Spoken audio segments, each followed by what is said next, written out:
So to start with some details about how the event will work. First thing to say is that nobody can see or hear you. So don't worry, you're not on camera or anything like that. But hopefully you can hear and see me, Philippa, and David when we're talking. We are also being streamed live on Facebook. And if you're watching us on Facebook, you can make comments or ask questions using the Facebook feed. And I'll explain in a moment how those of you who are joining through Zoom can take part as well.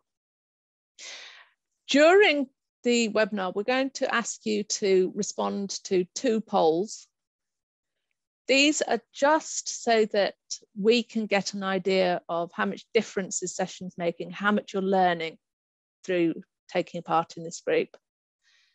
So Philippa, could you launch the first poll for us now, please? Okay, Liz, that's up on the screen. Brilliant. So if you could all please answer this poll question. How much do you know about glaucoma surgeries? We'll keep that poll up for a minute or so to give people time to respond.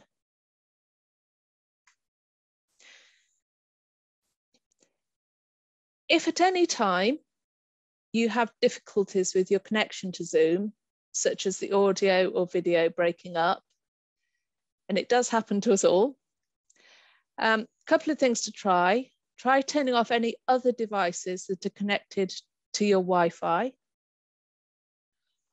If that doesn't work, try leaving the meeting and coming back using the same link. Please do come back, because hopefully it will work if you come out and come back in. Okay, next slide, please, Philippa. If you're watching in Zoom, there are 2 ways you can join in. First, if you have a question that you'd like to put to our speaker, David Lunt, or to Philippa or me, please type those in the question and answer box. To find the question and answer box, either select the question and answer button, wiggle your mouse, or touch the screen, and you should find that there's a Q&A box towards the bottom of the screen.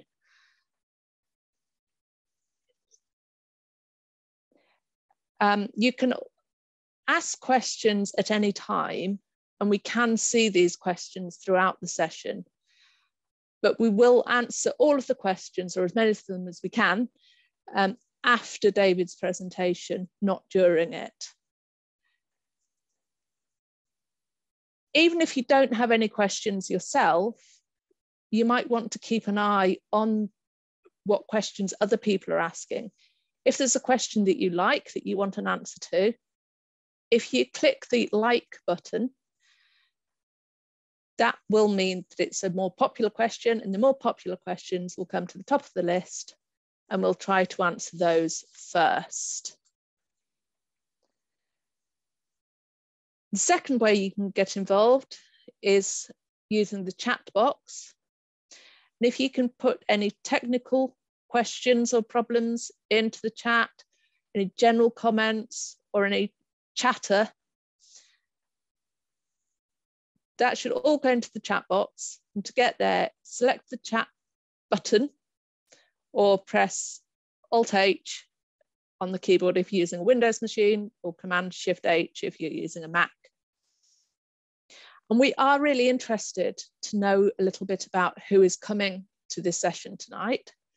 So if you'd like to, please do tell us a bit about yourself in the chat box. Why have you come? What are you hoping to get out of it? And the more you tell us, the more likely we are to be able to pitch the session at the right level and to answer the questions you want answering. So just recap that. That's any questions for the speaker in the question and answer box, and anything else into the chat box. And if you can keep them separate like that, it's really helpful to us to have all of the questions in one place. We will be using automatic captioning throughout the talk. If you want to use these, you need to turn them on by clicking on the CC live transcript button. These are automatic captions. We cannot vouch for their accuracy, I'm afraid. In particular, it finds medical terminology really difficult. So we've seen things like the type of glaucoma surgery known as trabeculectomy turned into Rebecca said to me, and Trab turned to Trump. So we apologise in advance for any problems of that kind. Okay, slide 3, please, Philippa. Now, just a little bit about Glaucoma UK. Glaucoma UK is the UK's charity for people with glaucoma. And our work falls into 3 main areas. First, we campaign to raise awareness. We want people to know what glaucoma is and about the importance of getting your eyes tested, because the earlier glaucoma is diagnosed, the less likely people are to experience sight loss. Second, we provide support and advice to people with glaucoma and to the people caring for them. We have information leaflets, a helpline, a buddy service, and a discussion forum. We provide training to eye care and sight loss professionals, and all of our services are free. Third, we fund research into the diagnosis, treatment, care, and prevention of glaucoma. It's not a lot of money. We generally provide initial funding just to get early stage research started.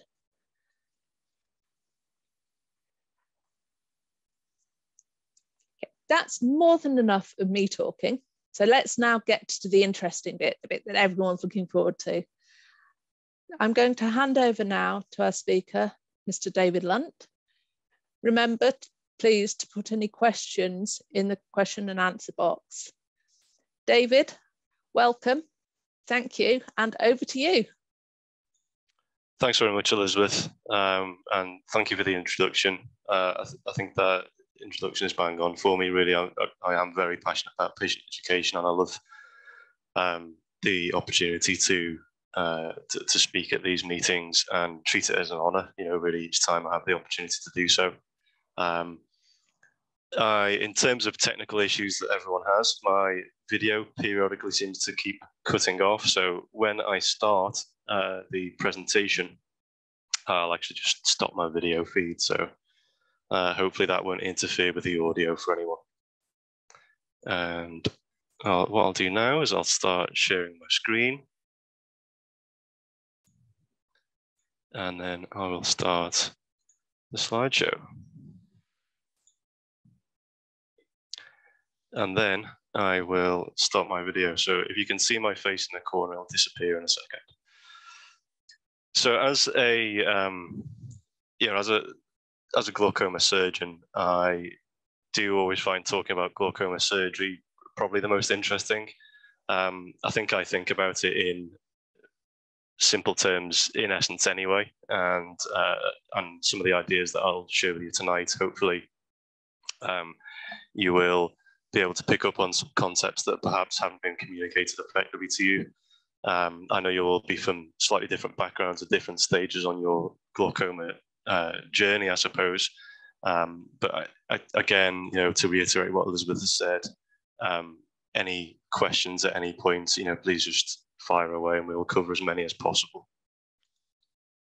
So these are just a few conflicts of interest, different companies that I consult with. So this first slide really just shows up some of the typical questions that come across whenever I'm having a good discussion with one of my patients in clinic. Hopefully the talk will cover these concepts, but if these apply to you or any others, again, please just fire away. So the outline today, it's always important to go over some anatomy, and I think with glaucoma, it's one of these things with eyes in general. It's one of these things that people just can't quite get their head around the concept. So I've simplified some of the anatomy out, and it's really the anatomy or the problem with certain aspects of the anatomy that lead me as the consultant to generate ideas about how the problem can be resolved or helped. So after the anatomy overview, I'll talk about all different surgical treatment options, all different interventional options as well. I will cover some laser treatments, but with a predominant focus on minimally invasive glaucoma surgery, or Migs, as well as more traditional glaucoma surgery such as trabeculectomy and aqueous shunts. So it's all about fluid circulation. It's all about simple plumbing, really. Fluid in and fluid out. So there's a tap inside your eye that trickles water into the eye. This water is an ultrafiltrate of blood, so it's blood without the red blood cells, basically. But essentially, in essence, it's water trickling into the eye and a drain moving water out of the eye. 99.9% of people who have problems with pressure control and glaucoma, the problem is with the drain. So the drain either needs to be unblocked, propped open, or bypassed. The tap and the drain need to be in a fine balance, or the pressure in the eye can rise. So this is just a sort of simple sketch that I've drawn on one half of the picture versus a fairly basic anatomical view, which I will simplify further on this next slide. So essentially you have a water cavity at the front, highlighted in green there, a gel cavity in the back, and the nerve at the back. So again, just simplifying that step further.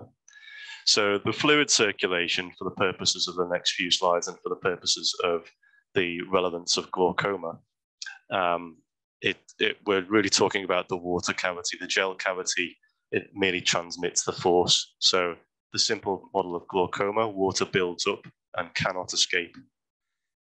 The force is then transmitted backwards. All of the structural material around the eye is very stiff and it is resistant to stretch.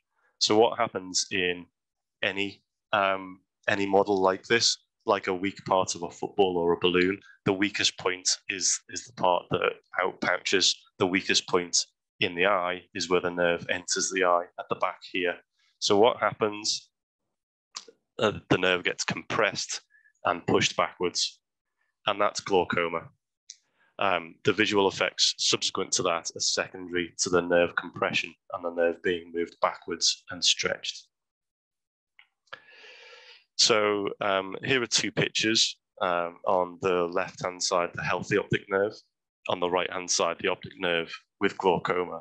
So this is similar to, although slightly grainier than a view that your ophthalmologist would look at down the microscope. And there's really two circles that are of interest here. You can see in the center there the picture of the optic nerve, and that's highlighted in green in both pictures there. We also are interested in the inner circle here, which is highlighted in purple in the healthy optic nerve, considerably further towards the center. Now the nerve is actually between the purple line and the green line. The tissue in the center of the purple circle is just supportive structures. So with the image on the right-hand side, you can see that actually mapping out where you would put that purple circle is more difficult. And actually, I've put the circle there, but it's actually larger than that. So what's happened in this nerve is a lot of the nerve tissue has been lost. How does that display in terms of visual function? So here's a slightly different picture here, where at the bottom that red dotted circle has very much thinned out optic nerve, and due to the way that the visual system is processed, that corresponds to the top part of the visual field. So hopefully most or all of you have seen a picture that looks similar, not necessarily exactly the same as this, but you've seen a printout in clinic and your consultant has gone through this. This is a Humphrey visual field mapping image, which shows that the vision at the top you've struggled to see those little lights when you've gone through the test. If you've never seen a picture that looks anything similar to that, I would urge you to discuss that with your consultant at the next visit, because these are the core tests that we're looking at to help guide treatment decisions.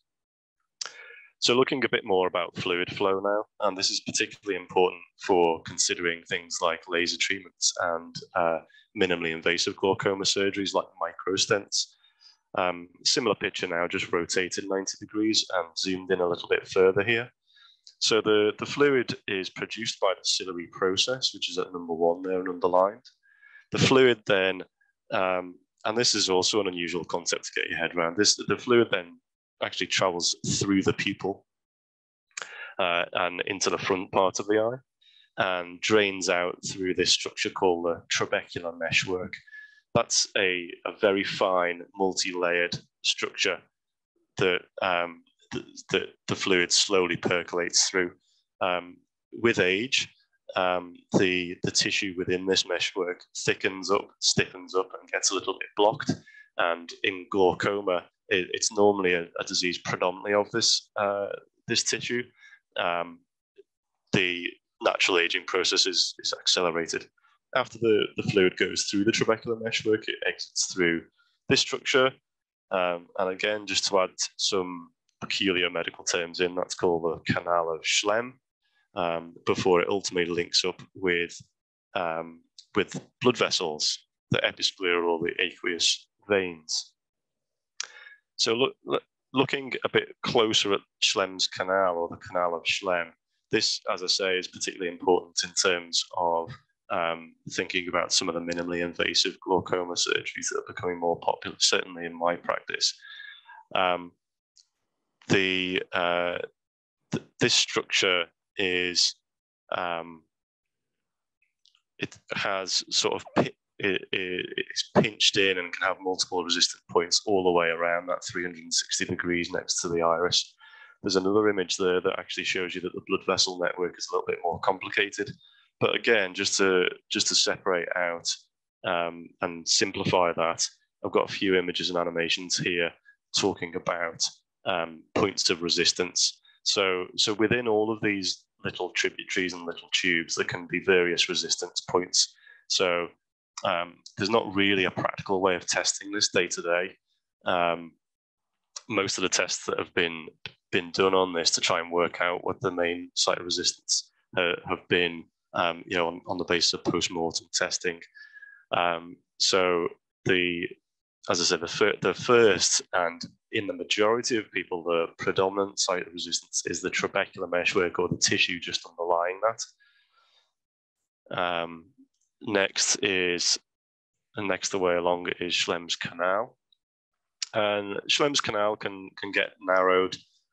If you think about the concept of narrowing of coronary arteries, so you don't necessarily get thickening in the same way, but you get a narrowing and an internal compression that can restrict flow.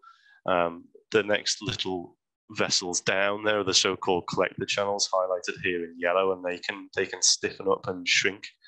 And also you can have some resistance from the aqueous veins. You can have some backflow blood pressure from the aqueous veins that can act as a resistance point for attempting to lower the intraocular pressure.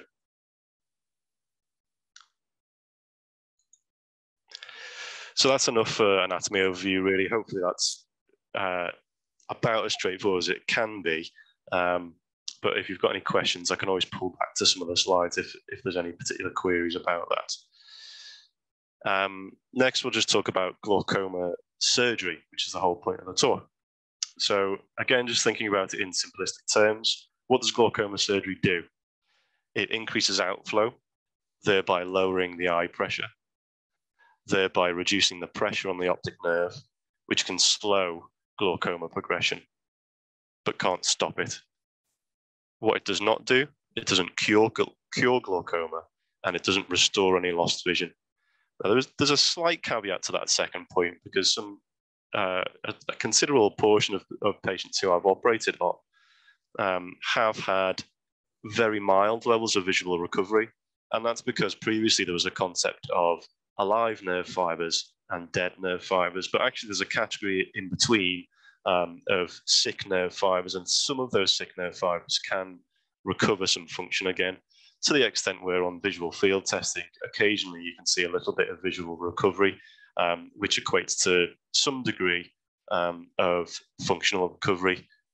Subjectively, that's incredibly variable in terms of functional recovery, but it is a possibility, and it is a small grain of hope in glaucoma.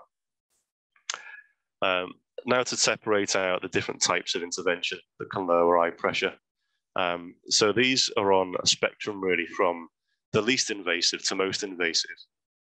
That pretty much directly corresponds with the least or lowest guarantee of adequate pressure lowering to the most guarantee of adequate pressure lowering. It's not an absolute spectrum here, it's a very simplistic view, but I'll look at each of these 5 categories separately.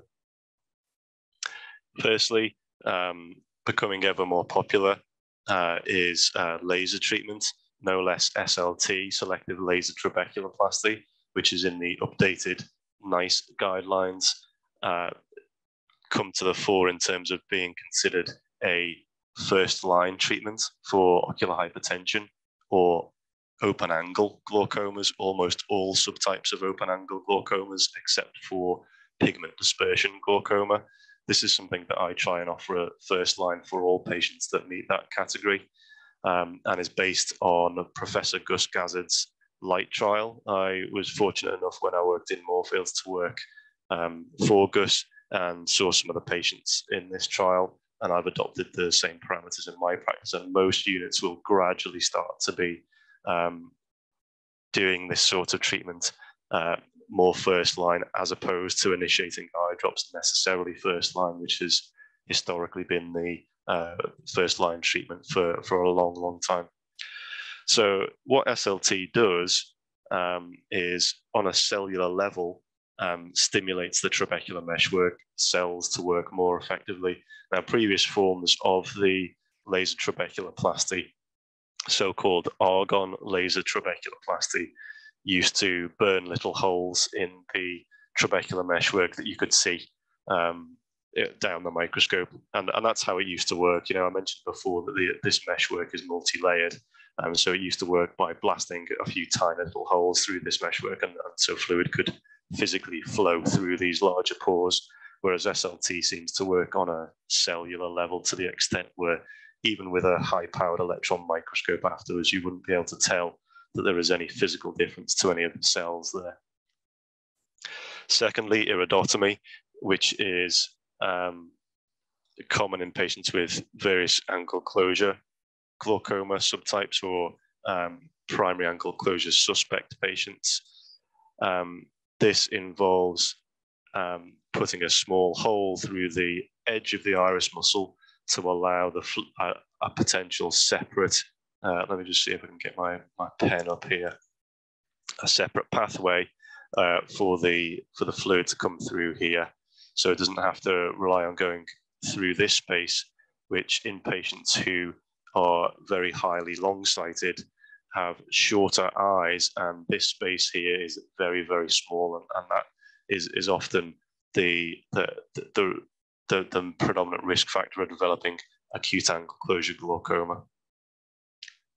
Let me just erase that and go back to my arrow, if I can do that. Here we go. There are also various laser subtypes that we use in theatre. Cyclodiode and micropulse laser are non-invasive in that they don't go into the eye at all, but the laser is applied to the outside of the eye, and the energy force is transmitted through to try and physically damage some of the ciliary processes. Now, cyclodiode is generally reserved for things like end-stage glaucoma or glaucoma that's brought on by blood vessel formation, whereas micropulse laser is treated as a Migs procedure. Next, we'll just talk about cataract surgery. Cataract surgery has a massive role in glaucoma treatment now. Firstly, you can see from that picture where the lens is, it's quite a large, almost spherical structure. When we remove the lens and replace it with an artificial acrylic lens, the difference in size is similar to what I've shown on the diagram there. So firstly, cataract surgery creates more space for the fluid to sit. It probably does improve some of the sites of resistance as we went through before. It, without a doubt, has its greatest effect for angle closure glaucoma subtypes. To the extent where some patients, if I feel they're at risk of acute angle closure, I may offer them cataract surgery as opposed to iridotomy laser as a first-line treatment, as it has been proven to be more effective for the treatment of this. The trial that this was based on was called the Eagle study, which, similar to the Light trial with SLT, is freely available in the public domain. There's a tendency for open angle glaucoma subtypes, the pressure lowering effect of cataract surgery to wear off somewhere around 1 to 2 years. Next, we'll start talking about Migs, which is a very common concept now in terms of glaucoma experts, but it stands for minimally invasive glaucoma surgery. It covers a lot of very different techniques, but all techniques by their definition are relatively quick to perform, and some of which are often less than 10 minutes. They're relatively safer than traditional glaucoma surgery. And the intended effect really is to reduce the drop burden, reduce the number of drops that people are using, or to delay the need for more invasive surgery. Now, a lot of these procedures, I would go so far as saying most of these procedures are often combined with cataract surgery. So the typical patients for me who have this procedure are either patients who I think may need more invasive surgery, but this is a way to try and stopgap a bit of time for them, or in any patient who has glaucoma and is on 1 drop or more. I offer different mixed procedures for as a way to try and reduce the medication burden. Importantly, with the entire Migs category, the eye pressure typically cannot decrease as much as with traditional surgery. And that's because in general, you circumvent 1 or 2 of the resistant sites. It's not a completely new pathway. Now, to highlight that point a little bit further, I'll just go on to some of the nomenclature or the naming of stuff, which can become incredibly confusing as a patient, but really tells us exactly what's happening. So stent versus shunt. So one of the things that I talk about with my patients sometimes is, oh, we may do a micro stent, or we may do a micro shunt, or we may do a traditional aqueous shunt. And it all just sounds a bit like gobbledygook. So initially, we just go back to the basic concepts. Stents prop things open, and shunts bypass other pipes. Now, for some reason, when talking about eyes and anatomy, it's a very difficult concept to grasp hold of. But I think most people can get a grasp of what happens in someone who has a heart attack, for example. So there are very clear parallels here between cardiac stenting. You have a blockage and a stent is put in the center of that blockage and is expanded. Or a shunt is the blockage has gone too far. What we'll do is we'll attach another pipe to completely bypass the bit that's got constricted. And that's, broadly speaking, the main difference there between stents and shunts. So I'll spend a little bit of time going through the common kind of classifications of the Migs. So there are canal stents. Now, what canal stents do is, you remember that image before from the sort of pinched-in canal stent. The pinched-in Schlemm's canal. What the canal stent does here, and here's just a very basic diagram, is it connects the anterior chamber, or the area where the fluid is in, directly to to Schlemm's canal. So it does actually shunt a little bit of the fluid as well. You're completely bypassing the trabecular meshwork resistance here, but you're also propping open Schlemm's canal. And there are a few different devices that can do that. You can cut through or remove trabecular meshwork. You can put in a device called a micro shunt, which bypasses all of the normal drainage routes. So the drainage, the fluid can go through a low resistance pathway to underneath some of the skin layers of the eye and directly link up with the venous system that way. There are alternative routes that can be looked at, like the suprachoroidal stents.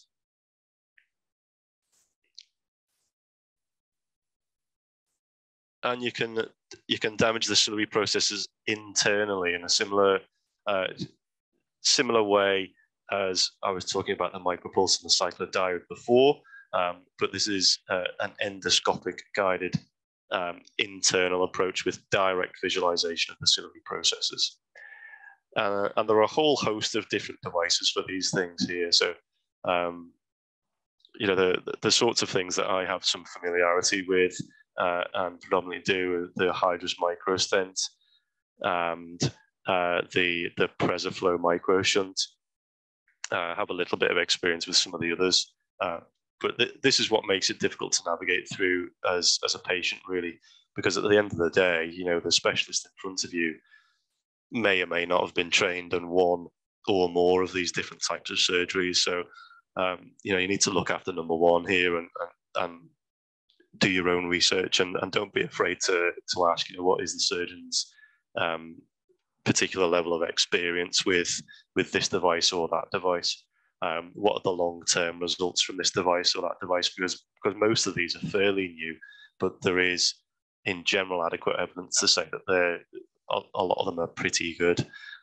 There's a slightly outdated diagram there with the letter E there, CyPass, is no longer on the market. And there are some newer devices as well. These are a combination of shunts on the left, stents in the center, B, C, and D, and the CyPass just kind of graphically shows you the space of the eye, the suprachoroidal space that's being explored there as a way of reducing eye pressure. All of these various different devices and knives here are ways of removing or cutting through trabecular meshwork in the hope that that doesn't heal up again. So you have direct access from the fluid in the front of the eye directly can access Schlemm's canal.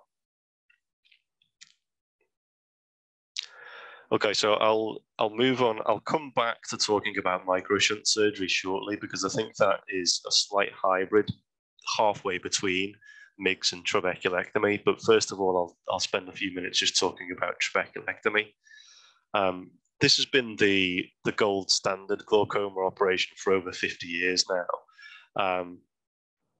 Any study that's done, old or new, repeatedly shows that trabeculectomy is the most surefire way to achieve the lowest eye pressures. You know, the variety of different long-term studies been done, trabeculectomy versus aqueous shunts, as in versus the bigger, more invasive aqueous shunts, as well as different mixed procedures. And trabeculectomy is always superior in terms of intraocular pressure lowering. It works by bypassing all potential sites of resistance. So whilst it does shunt the fluid, it's not called a shunt because you're not actually inserting a device at all. You're creating a valve or trapdoor using the wall of the eye. Now, the one very important factor with trabeculectomy and success of trabeculectomy is that the operation is the very first step.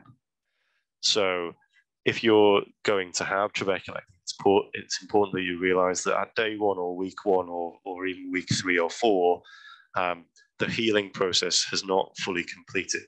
The healing process wants to seal the surgery shut, as in completely reverse the process. So the variety of techniques and how we adjust and cater for that, which I'll talk about in the next few slides. I've included there an image of Glaucoma UK's up-to-date trabeculectomy leaflet as well. There are a variety of different leaflets that you can access as PDF. If you're on the assumption that you're quite computer savvy and on Zoom today, you can access that via their website for free. And if you come and see me, I'm trying to keep a constant order of these. because I'm very fortunate they'll supply these for free for me so that I can hand the physical leaflets out to patients. Right, focusing back on trabeculectomy again. So the diagram here really shows how the one-way release valve works.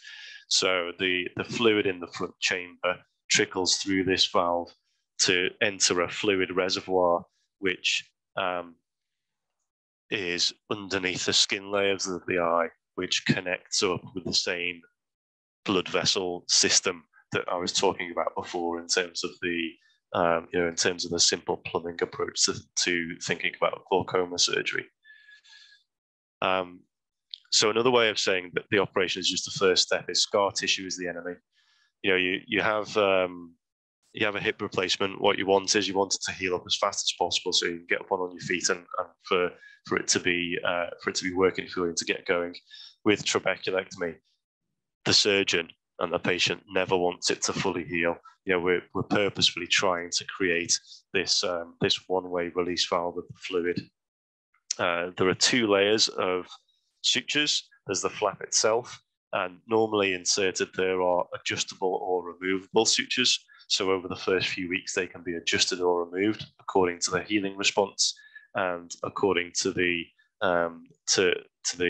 mainly the healing response, but the indicative future pressures. And the second layer is the skin layer that's on top of it, or the conjunctiva itself. So this is it really in terms of simple terms. But scar tissue can stop it working as well at any point, and that's particularly true early on. So if you're going to have an operation like this, I normally review my patients weekly. So I would see someone at day 1, and then weeks 1, 2, 3, and 4, and possibly even weeks 5 and 6 as well, before I can start separating out the visits. If it looks as if it's sealing or scarring too firmly, you may need one of the stitches removing or adjusted. You may need an injection of some anti-scarring medication. You may need some massage behind where the valve is to try and induce some fluid to go through it. There's a variety of different things, and the majority of which can be done in the outpatient clinic at the microscope, but occasionally we need to go back to theatre to adjust these things. Important things to know about trabeculectomy. Firstly, before the surgery, unless you've been given a regime to try and make the eyes a bit less red before surgery, the general concept is to continue all your eye drops. And very importantly, go through any questions with your specialist. They should be spending a lot of time with you to make sure that there are no unanswered questions from you. And obviously questions crop up at different times. What I tend to recommend my patients is that whenever a question crops up when they're at home, write it down in a notepad and bring the notepad to the clinic, because it was on the tip of the tongue as your name was called, and then it's gone until just before you've left, until just after you've left, and then some people feel as if they can't contact.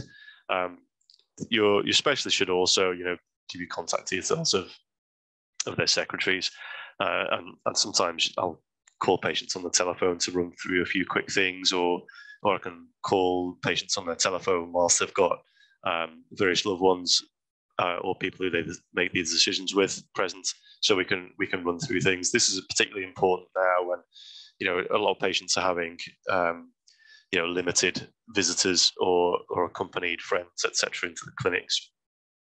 The surgery itself can be under local or general anaesthetic. Typically, I do this under local anaesthetic, and it takes somewhere between 45 and 60 minutes.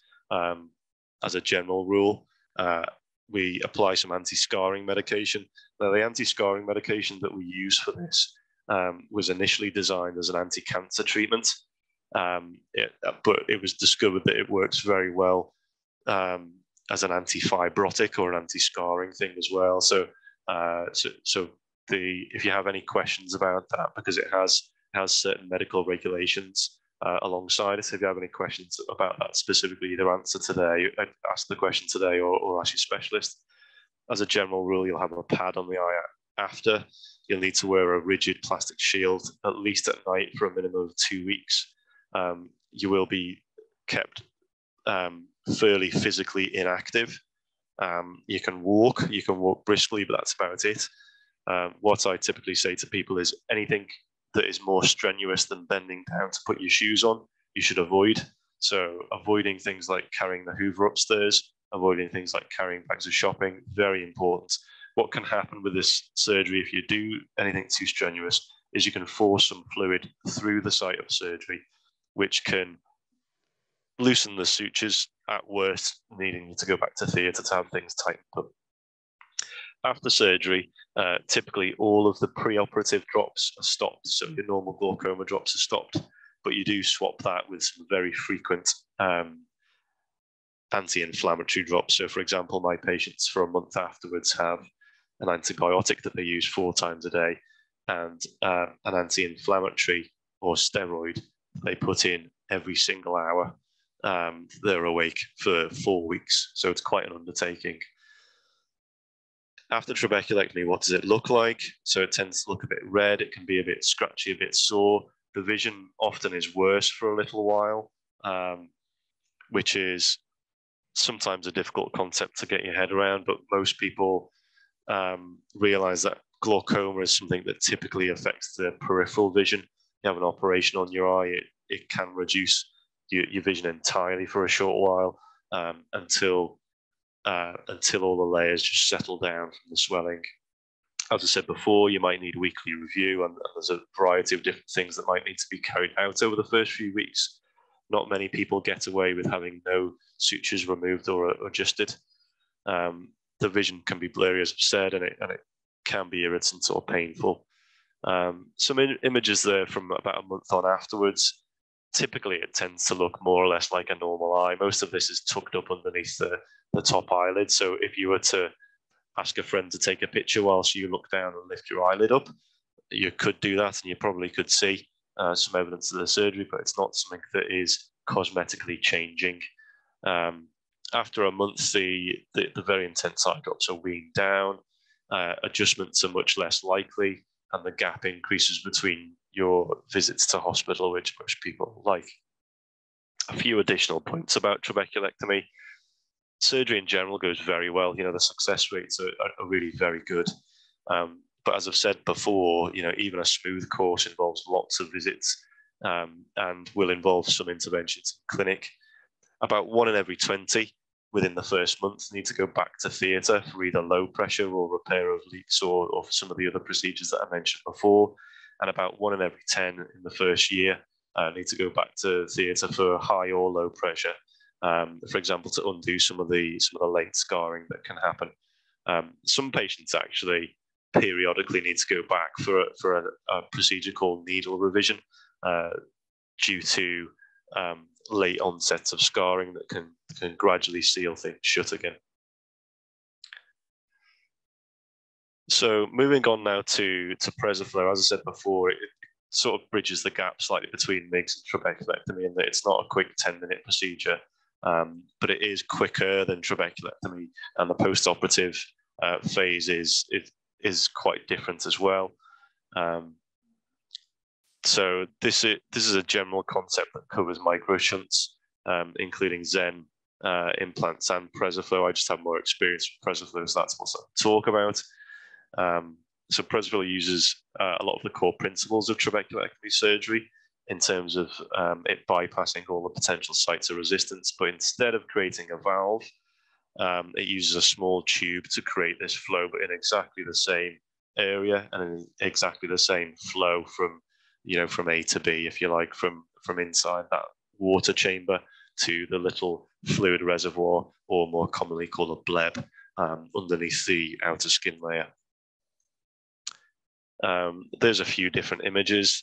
You can see the entire length is fairly tiny, 8.5 millimeters, and the internal lumen, or the internal channel, is less than 1/10 of a millimeter. But this has been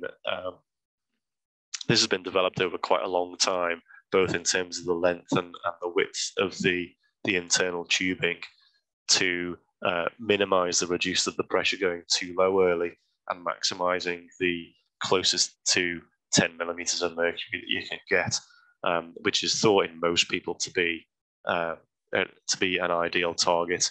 everyone probably other than normal tension glaucoma patients, if they had a pressure of 10 millimeters of mercury, you would slow down the glaucoma to the slowest possible level. In a similar sort of way, scar tissue is the enemy. The reason it's quicker is because instead of someone like me having to hand fashion the one-way release valve, I simply make a tiny little hole into the eye and insert the device, and so there's just one layer of stitching. The reason it has what's called those little wings on the side, which I'll just highlight here, if I can change to the pen here, is that sits within a little channel that you make, and that's what keeps it kind of sitting put. Because one thing that people ask me is it going to move over time, and it just doesn't tend to. So very similar parallels here. So things to know before the surgery: carry on all drops. The surgery itself typically takes about 30 to 40 minutes. Same sort of anti-scarring medication, and it's normally done under local anaesthetic. And after the surgery, the same sort of process. You're at much lower likelihood to push fluid through that little tube, so it's very good at guarding you against the low pressure. So it has a clear advantage over trabeculectomy as well in that. After Presoflow surgery, this image is actually about a month afterwards, and you can see where the device is sitting there. Now, to the innocent bystander, again, this is cosmetically invisible. This is only, this is a high zoomed in image when you're looking for it, taken by a camera that's attached to one of the microscopes that we see. You would probably find that quite difficult to coordinate even with your smartphone camera with a friend afterwards. Similar to trabeculectomy after microshunt surgery in terms of the initial appearance, and the frequency of the post-operative reviews is lower. So typically, I tend to see most of my glaucoma operations at day 1 or day 0, as in late after the list, followed by a week 1, then week 3 review, and then normally you can jump right up to week 6, 7, or 8. Depending on how it's all doing. In terms of the frequency of the medicine, it's exactly the same as for trabeculectomy, because you're trying to induce exactly the same level of restriction of the scarring of the tissues of the eyes. The vision often stabilizes quicker than with trabeculectomy, probably because the procedure itself is shorter, and the symptoms typically begin to reduce slightly sooner as well. Success rates, now, with trabeculectomy being out for 50 years and microshunt surgery not being out for as long, long-term data is inherently limited. But in general, it mirrors trabeculectomy surgery in terms of the success rates. A smooth course involves lots of visits, but usually fewer than for trabeculectomy.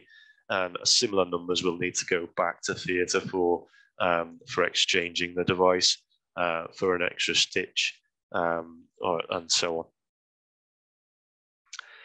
Finally, I'll talk about aqueous shunt surgery. So the difference really between the microshunt surgery and the aqueous shunt surgery is the size, but the indication is for completely different glaucoma subtypes, really. So aqueous shunt surgery traditionally is generally reserved for complex glaucoma or previous failed surgery, and it uses still quite a small tube to drain fluid from the front of the eye to the outside of the eye. It's less dependent on scarring, so it has an advantage in certain patients where scarring can be particularly problematic or can be particularly early and cause early surgery failure. Depending on the type of tube, it can require, as part of the expected mode of action, a second in-theatre adjustment. The two most common types of aqueous shunts are, on the left, the Ahmed valve, and on the right, the Barvelt implant. There is a third one becoming more popular called the Paul tube, which looks very similar, and the concepts are very similar to the Barvelt shunt. It's just that the lumen of the tube is a little bit narrower. So you'll notice from the from the initial pictures and from this one as well, that in addition to the tube, you have a big plate at the back as well. The reason that this plate is here is because that then creates the fluid reservoir, so the tissues can't scar down through that tissue, so that the fluid can flow from the front of the eye to a little bleb that's quite far back, actually as far back as the eye muscles. But the eye would, even in fast scarring patients, would typically find it difficult to scar to the extent that the tube would not work. So the main difference between the armored valve and the bar valve shunt is the armored valve, as the name suggests, has an internal valve within the plate, and the bar valve shunt doesn't. So you have to restrict the flow. You do that by putting a little bit of suture material down the tube. And as I said, in some tubes, people need a second procedure. The second procedure is after the eye is partially healed, to remove that suture to enhance the pressure lowering effect. Overlying the tube, typically donor graft material is used. So I use donated irradiated pericardium. So what that is donated heart covering tissue. The reason it's irradiated is it destroys all the cellular tissue to the extent where it minimizes the chance of any infection. And the reason that has to be done over the top of it is these tubes are more likely to erode or break through the outer skin layers, which can lead to infection. So it's a standard course here. Things to know before aqueous shunts. Similarly, before the surgery, carry on all the drops unless you've been given specific guidance. Otherwise, the surgery itself can be local, but is more likely to be under general anesthesia. And it normally takes around an hour to an hour and a half to do. And similarly, you have a pad on afterwards. You have a plastic shield that you need to wear for a couple of weeks afterwards. And you would normally stop the usual drops as well, although whilst the eye is recovering, they may well be introduced, sometimes fairly early on, depending on how the pressure flow is. The review is less frequent than for a trabeculectomy, on the basis that the manipulations that you do in trabeculectomy are trying to intervene against the scarring process, where, as I've said before, it's less dependent on that when you do aqueous shunt surgery. But you still sometimes need some stitch removal or adjustment, and some anti-scarring medication given at the microscope. And typically about a month after, again, the medicine's weaned down. If you have a non-valved shunt, then you may, even as early as week 12 onwards, you may plan for that second procedure to remove the central stitch. So aqueous shunt versus micro shunt, you can probably see here, and I've highlighted that just with the graphic, the micro shunt could actually fit inside the larger aqueous shunt. So the main difference kind of visually afterwards is that when you're looking at a really zoomed in picture, you see one as slightly larger than the other. But again, even the larger shunts cosmetically are not really apparent. The surgery in general goes well. Success rates, again, very good, but not quite as good as with trabeculectomy, and that's normally because it's a more complex glaucoma subtype that the patients have going into the surgery. Again, even a smooth course involves lots of visits and often a second trip to theatre.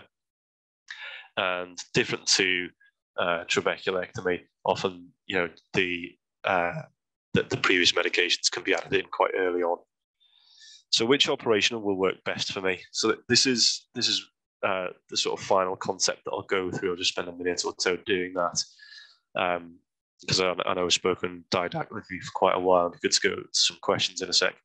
This is really difficult, definitely from a patient perspective, but even from a clinician's point of view. The new devices appear year on year. And as we speak, I have 2 different companies that I'm planning to see with new devices that I'm not trained in to try and see if it's something that is it is evidence worthy and worthy of my time to put into to train up on them. The evidence is always inherently lower for newer devices, but they often end up being very good options. Units or regions or particular people will only normally offer certain types. And obviously it's going to be certain types that they have experience with. So you have to look after number one with it, really. The other concept here is if you ask any 2 clinicians the same questions, you always get 2 different answers. So less invasive procedures are often preferred for milder disease, or if you're taking the opportunity to add something low risk onto cataract surgery.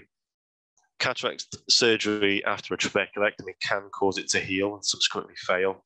So even in moderate to advanced disease, cataract surgery and Migs may be offered as a first step, and I definitely do that. Trabeculectomy surgery and aqueous shunt surgery still has a role and is still an excellent choice. The trabeculectomy surgery definitely is still my preferred option in normal tension glaucoma, and in some patients with either complex or moderate to advanced disease. Aqueous shunts are an excellent choice in complex disease, such as severe uveitis, glaucoma caused by new blood vessel growth, for example, diabetes or retinal vein occlusion, in cases of previously failed surgery, and in cases where the eyes have had quite a lot of surgery, for example, previous retinal surgery. The cardinal rule here is always discuss at length with your specialist. If you feel there are any lingering questions, always think about yourself. Don't be afraid to ask about the experience, the audit results of the specific procedure and the specific clinician. The clinician should have access to procedure-specific literature, which they should be happy to take time to go through with you. Glaucoma UK have always been very helpful to me and to my patient cohort, and that they have information leaflets and people who you can speak to who've gone through similar things, or source information, again, from people like me who may be able to offer some advice if you have very specific questions. One of the founding concepts of the NHS is you should be able to go where you want. You should be able to seek a second opinion either in the trust or out of the trust, and be very, very careful about exploring any information that you can get to on the internet, because there are a lot of poor sources and there are a few good sources unless you have training in how to process that information. So I have probably answered a few of these questions, but I'm happy to go through any of these specifics, because often these are some of the specific questions of patients who I have. But equally, I'd probably prefer to answer questions that are directly more relevant to you. So I think I'll pretty much draw it to a close there. I have a few final points there, but it's really just reiterating the same sort of things. So I'll just flick through these little points, make them slightly bold, and that's it. Thank you very much. David, thank you ever so much for that. That was really interesting and informative. I know that I learned a lot, and I'm sure other people did too. I do see we have quite a number of questions in the Q&A, and Philippa has been keeping an eye on those for us. We don't have a huge amount of time left, but I'll hand over to Philippa to put some of those questions to David. Great, thank you so much, Liz. Liz, it's 8:02. What I'm thinking we do is we'll bang through these questions for about 10 minutes, if it's all right with you, and then and we'll finish off. If that's all right with you, Liz, we'll go through, because I've had some lovely ones through. Yeah, that's great. Excellent. Okay, now I think this one was basically answered in your kind of summarising slides, David. Someone here, I have open angle glaucoma. I had a trabeculectomy in each eye several years ago, and they're functioning well. I now have early cataracts. Could any cataract surgery affect the success of trabs? And that's one of the things you covered in your last bit of your talk there, I think. Yeah, so I did cover that briefly. I'm going to try and keep my video on, but I think it's probably going to flick off every now and then. And when I see that, I'll put it back on again. So this is something that's been looked at relatively extensively, but the answer is still not really known. Now, what happens with, but most of us feel that cataract surgery can carry a significant risk of the trabeculectomy failing. So the reason that happens is cataract surgery itself, although it's quick and easy and patients say, oh, well, my friend had it and it went very well, it is very inflammatory. The lens proteins are very inflammatory. So, and what you have is you have those proteins traveling through the trabeculectomy site, and they may sequester there and activate some of the markers for scarring. So typically when I do cataract surgery in someone who's had a trabeculectomy, is I may give some anti-scarring or some extra steroids during the procedure and afterwards. But the truth of that is, we take these steps, and modern cataract surgery is certainly quicker and a little bit less inflammatory than perhaps 5 or 10 years ago or longer. With vigilance, post-operatively, most people do well. So it's not like you've got a 50-50 chance and you need to then perhaps think, oh, I'll put off having cataracts done, because potentially leaving it longer could make the surgery a little bit more difficult to do, could potentially cause it to be a little bit more inflamed, etc., etc. So the short answer is yes, it could affect the trabs, but in most cases, no, it doesn't. That's great, David. Thank you so much for that. Got another one here. Someone saying they had an aqueous shunt in their right eye with low pressure, and they said they're due to go on holiday. Can I just say I'm very jealous at the thought of going on holiday. They've said, will the plane pressure affect my eye, first of all? So the only thing really that affects flying is if you've got gas inside your eye. So if you've had retinal surgery and they've carried out retinal surgery and left an air bubble or a gas bubble in, so even in the first few days after any glaucoma surgery, really, you're safe to fly. It's just that, if you were to have the aqueous shunt surgery and then go on holiday tomorrow, I would prefer not to do that, because I would want to be following you relatively closely in a kind of healthcare system where we can, you've got free access to healthcare quickly. So if you've had an aqueous shunt put in, any more than, I would say, 3 months ago, I wouldn't worry about it. Sorry, my video is going off every 2 seconds here.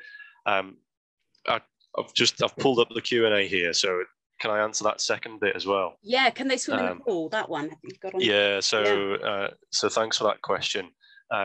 Swimming is fine.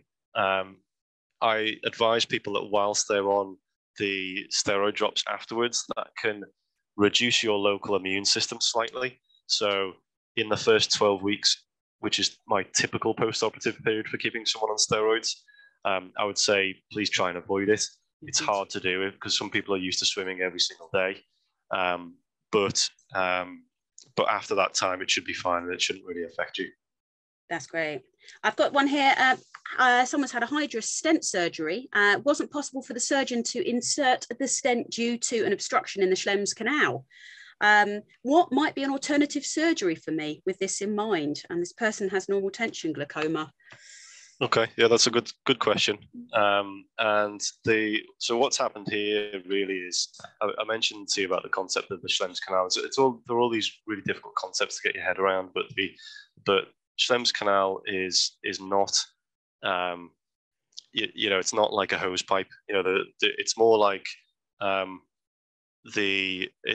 it's more like a ring of sausages. You've got thin bits and you've got thick bits. So hydrogen microstent surgery is one of the surgeries that I do, and I've been in this situation before, where just at the point where you're about to do the surgery, you realize you can't do it, or actually whilst you're trying to do it, you realize that there are restrictions there, and you might try a slightly different site at the time, and you can't do it.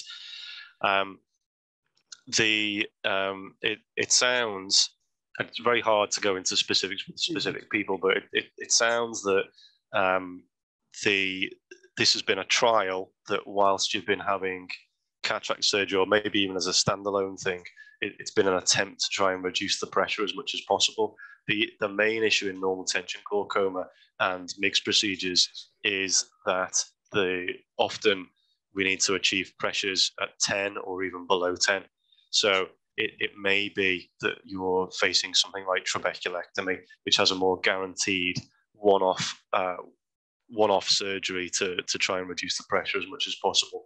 But without, you know, having you sat in front of me and going through your whole case, I can't really answer that any more comprehensively than that. Absolutely.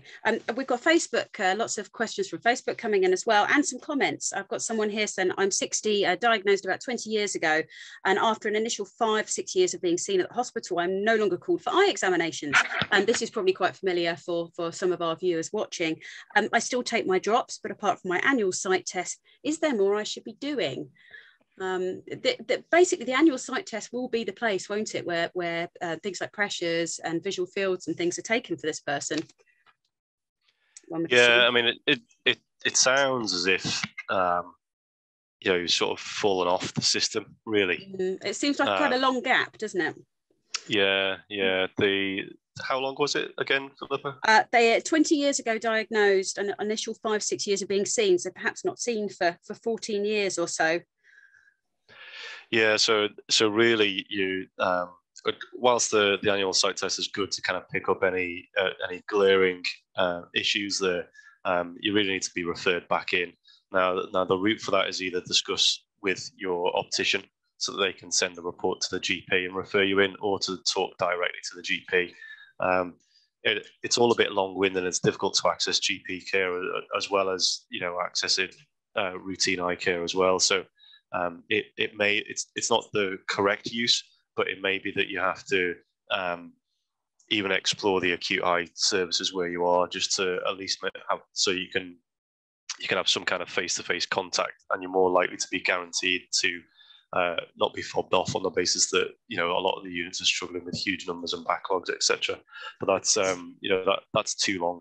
You know, yeah, my maximum review is of someone who, the first thing for me, anyone who's on any eye medication at all, I never discharge them. And the second thing is that my maximum review is about 24 months or 2 years. So yeah, it's way too long. Yeah, Facebook person who's written that, if you can try to get along through your doctor, and if you need any extra support, if nothing's happening, maybe give our helpline a ring, and we can give you some more advice and support about trying to get back into the system there. I think the fact that there's an inkling there that you're thinking maybe I should be seen, I think you should follow your gut on that one. That's wonderful. Somebody here was on Monoprost and now on Ganforth. It's making their eyes hurt. The consultant hasn't suggested laser surgery to them, which I read might help me. Is there any reasons laser might not be suggested? So it's possible, and this is one of the difficulties with kind of hosting a session like this. Is it's very difficult to go in case by case specifics, but a lot of the time that's why people are sort of accessing these sort of things, because they think, I might be able to get an opinion on something. You know, obviously I don't have your notes, I don't know your glaucoma subtype, etc. I mentioned before that, you know, at SLT, I offer a lot, but the first of all, there are capacity issues with that. So it might just be that your consultant knows that it's going to take about 8 months before they can get that laser done, in which case they'll offer medication classification 1, 2, and 3 in the meantime. Or it may be that they have audited their results for laser and not found that they've had good results in terms of pressure lowering, or they may think that your glaucoma subtype, for example, something like pigment dispersion, that can be quite inflammatory if you have SLT treatment. Now, I've done it in that situation, but as a general rule, I reserve the laser treatment for, even if someone's on 1, 2, and 3 medications, that would be when I would consider it. Okay, that's wonderful. Someone here, I'm going to race through these. Someone's having tube surgery next week. Very exciting times. They're saying, I don't know what to expect during the surgery or afterwards. Will my sight be blurry, for example? You covered that, I think, through when you did some of your talk today. But is there anything else that could help them be aware for next week? Yeah, I mean, I think it's, I think probably I've answered that question, haven't I? But the often, yes, the vision can be blurry afterwards. It can be scratchy or a bit more than that, painful afterwards. I would expect to take time off any work or any kind of social stuff for at least a couple of weeks. As a general rule, I say to people, take 2 weeks, but plan for 4 weeks. Really, you should be able to have access to your. I've noticed that's got 2 likes as well, that question. So it looks like it'll be, relatively important question for people. One of the most disheartening things with glaucoma surgery is you initially make the vision worse and the eye painful, but you're hoping to achieve something that is superior to what the current treatment is. Patients who've had retinal surgery, particularly retinal surgery, more than once, and sometimes, especially with silicone oil as well, it can induce the sort of glaucoma that doesn't respond very well to medicines. So hopefully, you can just have tube surgery and you can get off the eye medicines. 3 months down the line, it'll all be sorted. Short, medium, and long term. But yeah, if you've got any more specific concerns about what activities you can do or other things specific to you, I would contact your surgeon's secretary, because they should be happy to go through that with you. That's great, thank you. We're getting obviously more increasing questions about laser as time's progressing, which I'm sure will be something that becomes more common as it's a procedure that's done more often. Someone said here, I've been eye drops for 20 years. Is it too late for SLT?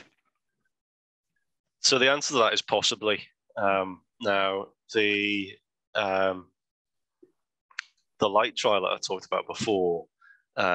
The patients they included in that were newly diagnosed. So it was patients who'd not had any eye drops at all. And they compared the people who had laser with people who were given eye drops as a direct comparator there.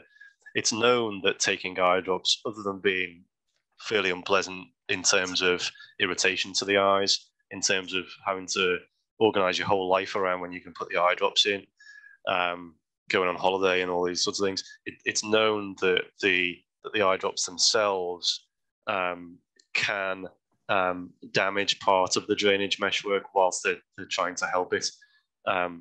Also, some of the methods of action of the eye drops are similar to the methods of action of how SLT works. So what I say to people, say for example, you're on 2 or 3 eye drops. I'll say, so the video's going on and off and on. Sorry. If you're on 2 or 3 medications, I'll say, well, we can try it if you're desperate to get off one medication, because it only generally works as effectively as one medication.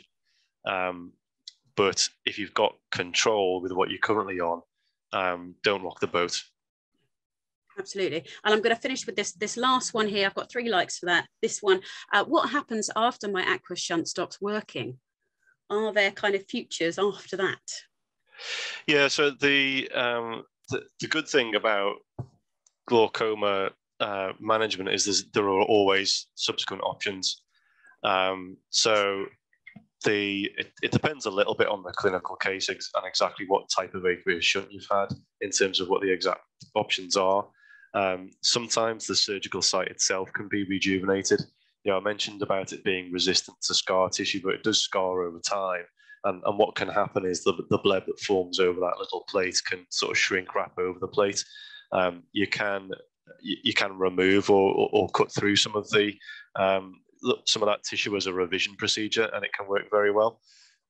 Equally, some patients, their glaucoma is unfortunately severe enough that they may need more than one aqueous shunt put in. Now, as soon as I mention this, people just look really kind of downcast and disheartened, but it can work as effectively. And if done slightly differently with stronger anti-scarring medications, it can work for longer. When I was at Moorfields, you see the top end complex patients, and the most aqueous shunts that a patient of mine had was 3. So you can have more than one aqueous shunt surgery. Now, some people are experimenting with micro shunt surgery as a first try in failed trabeculectomy and in failed aqueous shunt surgery, with some positive early effects. But the long-term efficacy of this is, not really that well known. If I try and sort of follow the logic through, you've already got some tissues there that are ready to be activated and scar if you do an operation that is dependent on not scarring. So you may get some short to medium term control of the eye pressure, but it may not be long term. So then it becomes a balanced discussion with you as the patient as to whether you want to go for something that's a bit less invasive and doesn't need general anaesthetic and sort of fiddling about afterwards, versus trying to just get something more definitively done. And it's a bit nuanced that to the specific case, but yes, there are a variety of different options. That's wonderful, David. Thank you so much. Liz, I'm going to pass back to you. I'm just going to put our last slides up. I do apologise, guys, for going over slightly, but I think you'll agree that it was well worth us doing that. Okay, Liz, I've got your last slide up now. Okay, brilliant. Thank you. Yeah, indeed. Thank you, David, ever so much. That was superb. And thank you, everyone, for such brilliant questions as well. If we haven't been able to answer your question tonight, you can give our helpline a call, and the helpline staff would be more than happy to try to help. And also, if you're considering glaucoma surgery and would like to talk to someone who's already been through that procedure, the helpline staff can try to put you in touch with a buddy so that you can have a chat with someone who's been there, done that, got the t-shirt. To get in touch with the helpline, you can call 01233 648170. That's 01233 648170, or you can email helpline@glaucoma.uk. It's open 9:30 a.m. to 5 p.m. Monday to Friday. Philippa, if you could launch the second poll for us, please. So again, in this poll, we'd like you to tell us how much do you know about glaucoma surgeries, so we can see whether you feel that you know more now than you did at the start. Whilst you're answering that poll question, I'll just very briefly tell you about our next digital glaucoma support group, which will be on Wednesday, the 23rd of March at 10:30 a.m. And it's on Glaucoma and Genetics. Mr. Anthony Kawaja, a consultant ophthalmologist at Moorfields and an associate professor at UCL Institute of Ophthalmology, will be talking about genetics and glaucoma, and how might an understanding of genetics help detection, diagnosis and treatment of glaucoma in the future. So we'd love to see you all there. Thank you again to David Lunt for his fantastic talk tonight and his really insightful answers to all of those questions. It's been truly fascinating to hear all of that. When the webinar ends, a short survey will pop up asking for your feedback. And if you could please complete this, it would be an enormous help to us. We do want these sessions to be brilliant. And so the more feedback you can give us, we will look at all of the feedback and use it to inform design of sessions in the future. So that's all for tonight. Sorry we overran, but I think you'll all agree that it was well worth it. And thank you again to David and to Philippa and Rachel, who's been helping out on Facebook, and to all of you for taking part. Until next time, goodbye.